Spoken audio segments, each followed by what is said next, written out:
il nostro viaggio a Napoli continua per quanto riguarda i festeggiamenti in vista della festa Scudetto. Siamo qui nel borgo Sant'Antonio Abate, dove una cosa che non si era mai vista prima, ovvero questa specie di murales subuteo, possiamo definirlo così, con gli 11 azzurri in campo.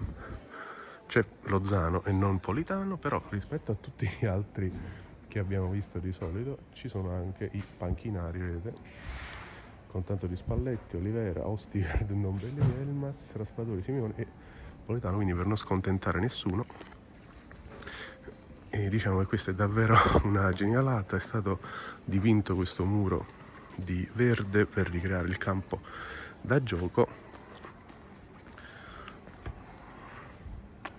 Ci sono tutti gli azzurri qui, li vedete in campo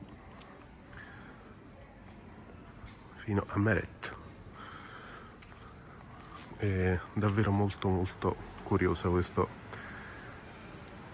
quest'idea, ripetiamo, di amici del borgo Sant'Antonio Abate, qui della piazzetta, che è già tutta completamente a festa.